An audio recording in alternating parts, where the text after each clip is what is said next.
कि 3 students S1, S2 and S3 perform an experiment for determining the acceleration due to gravity G using a simple pendulum.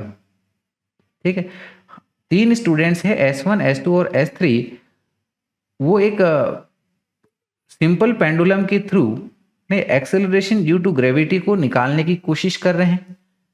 They use different lengths of pendulum and record time for different number of oscillations.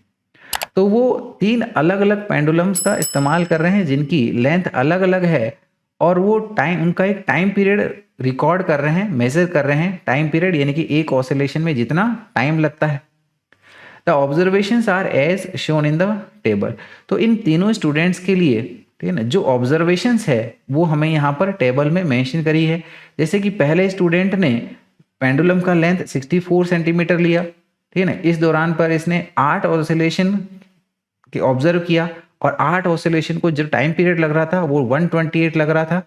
तो यहाँ पर एक oscillation को जो time period लगेगा, obviously ये हमारा 128 divided by 8 करेंगे तो 16 आ जाएगा।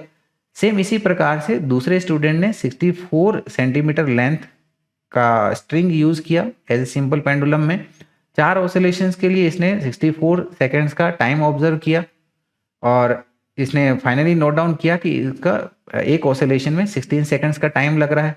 और तीसरे स्टूडेंट ने पेंडुलम का लेंथ 20 सेंटीमीटर लिया, 4 ऑब्जर्वेशंस किए, 4 ऑसिलेशंस ली, 4 ऑसिलेशन में 36 सेकेंड का टाइम लगा, और एक ऑसिलेशन में ऑब्वियसली 9 सेकेंड का इसको टाइम मिल रहा है। और बोला गया है कि मेजरमेंट के दौरान पर लेंथ ऑफ द स्ट्रिंग के लिए जो लीस्ट काउंट है वो 0.1 मीटर है, टाइम के लिए लीस्ट काउंट 0.1 सेकेंड है, और E1, E2 और E3 जो है वो परसेंटेज एरर G में है, ठीक है ना, स्टूडेंट 1, सेकेंड और थर्ड के लिए। Then the minimum percentage error is obtained by student number which one. तो यहाँ पर कौन से स्टूडेंट को मिनिमम एरर मिलेगी या फिर ज़्यादा एक्यूरेट उसका मेजरमेंट रहेगा, ये हमसे पूछा गया है। तो डियर स्टूडेंट्स, ये सभी जो स्टूडेंट्स है ये एक सिंपल पेंडुलम के थ्रू, ठीक है ना, एक्सेलरेशन ड्यू टू ग्रेविटी की वैल्यू को निकालने की कोशिश कर रहे हैं। तो बच्चों, हमें पता है एक सिंपल पेंडुलम का जो टाइम पीरियड होता है that is given by t is equal to 2 pi under root of length of the string upon में acceleration due to gravity, right, इस प्रकार से। तो यहां से अगर हम लोग इसका स्क्वायर करें तो g की वैल्यू को कैलकुलेट कर सकते हैं। तो from here we can say कि acceleration due to gravity g is equal to, ठीक है ना, ये स्क्वायर करोगे g ऊपर ले लो, तो 2 का स्क्वायर हमारा 4, पाई का स्क्वायर r पाई स्क्वायर, और अंडर रूट ये हट जाएगा l, और डिवाइडेड में t का स्क्वायर हो जाएगा ये, इस प्रकार से।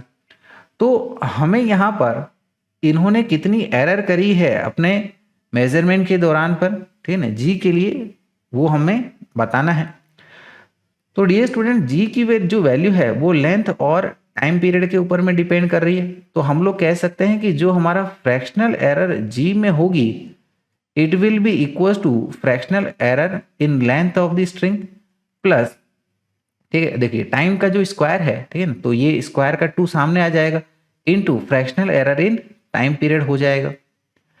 अब E1, E2 और E3 इन हर एक स्टूडेंट के, ठीक है ना, एरर जो इन्होंने नोट डाउन करी है जी में वो हमें बताया गया है। तो यानी कि हम लोग कह सकते हैं E1, ठीक है ना, बेसिकली ये परसेंटेज एरर है, तो हम लोग यहाँ पर बता देंगे कि इसने जो फ्रैक्शनल एरर करी है पहले वाले स्टूडेंट ने एज पर हिज ऑब्जर्वेशन, वो हम लोग बोल सकते हैं। तो लेंथ का लीस्ट काउंट कितना है 0.1, और इसने पेंडुलम का जो स्ट्रिंग की लेंथ ली वो कितनी ली 64 plus 2 into fractional error in time period, तो टाइम पीरियड का लीस्ट काउंट, ठीक है ना, दिस इज 0.1 डिवाइडेड बाय, इसको टाइम पीरियड कितना मिला 16 सेकंड का, तो डिवाइडेड बाय 16 कर दो। वैसे हमें यहाँ पर ये E1, E2 और E3 परसेंटेज एरर बोला गया है, परसेंटेज एरर यानी कि बेसिकली मल्टीप्लाइड बाय 100 हो जाएगा, राइट। तो हम लोग एक बार इसको अवॉइड करेंगे मल्टीप्लाइड बाय 100, ठीक है ना, क्योंकि हमें अल्टीमेटली पता करना है कि किसने कम एरर करी है, राइट। तो यहाँ पर, ठीक है ना, अब इसको ऐसे सॉल्व कर लेते हैं। तो देखिएगा 0.1 डिवाइडेड बाय 64 करोगे तो ये आ जाएगा 0.0016 प्लस इसकी वैल्यू आएगी हमारे पास में 0.0125, राइट। तो यहाँ पर फाइनली ये आ जाएगा हमारे पास में 0.0141 इस प्रकार से। सेम इसी प्रकार से जो दूसरा स्टूडेंट है उसके लिए जो एरर आएगी, राइट, इसी फॉर्मूले का यूज करते हुए और इसके मेजरमेंट को देखते हुए, तो ऑब्वियसली डेल्टा एल और डेल्टा टी में कोई फर्क नहीं रहेगा। 0.1 अपॉन में लेंथ इसने कितनी ली, 64 ली, ठीक है, प्लस 2 इंटू, राइट, ये 0.1 और इसको टाइम पीरियड कितना मिला, 16 मिला, ठीक है। तो इसको पूरे को आप सॉल्व करिएगा तो इसकी जो वैल्यू है मैं आपको बता देता हूँ डायरेक्टली, इट विल बी 0.0141, ठीक है। तो इन दोनों स्टूडेंट्स के लिए, पहले दोनों स्टूडेंट्स के लिए हमने एरर देख ली कितनी इन्होंने करी है।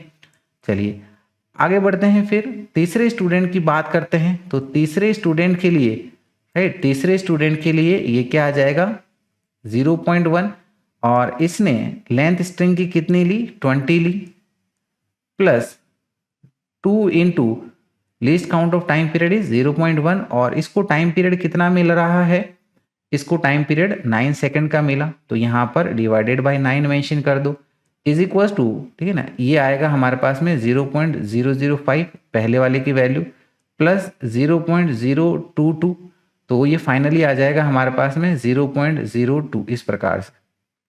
तो देखिए यहाँ पर पहले दोनों की वैल्यू हमें सेम मिल रही है और दूसरे वाले की, सॉरी, तीसरे वाले की 0.02, लेकिन वो इनसे ज़्यादा है, हमें तो मिनिमम बतानी है। लेकिन चलो ठीक है, यहाँ पर हमारा तीसरा वाला तो एलिमिनेट हो गया क्योंकि इसकी एरर सबसे ज़्यादा है, तो ये तो हमारा ऑप्शन नहीं हो सकता।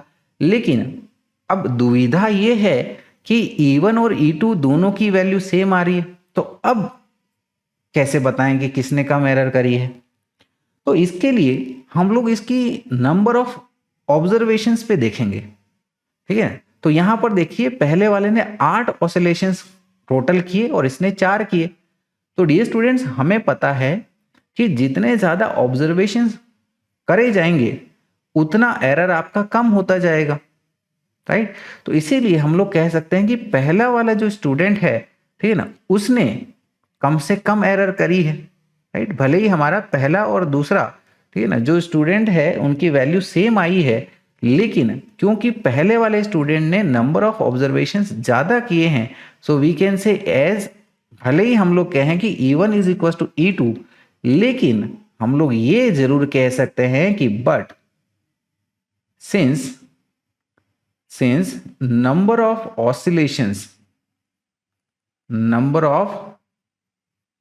oscillations in E1 is more, so observations of student 1 will be more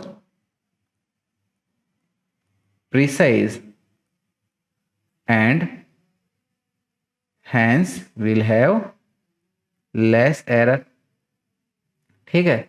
तो ये नहीं कि हमें स्टूडेंट के बारे में पूछा जा रहा है तो आंसर हमारा क्या हो जाएगा, पहला वाला स्टूडेंट, ये नहीं कि आंसर आ जाएगा हमारा फर्स्ट। तो डियर स्टूडेंट्स, हमारे जेईई मेंस में इस प्रकार से इंटीजर बेस्ड सवाल भी आते हैं, ठीक है, जहाँ पर हमें ऑप्शन में न्यूमेरिकल वैल्यूज चूज करनी होती है, उनको फिलअप करना होता है। तो ये उसी प्रकार का क्वेश्चन है।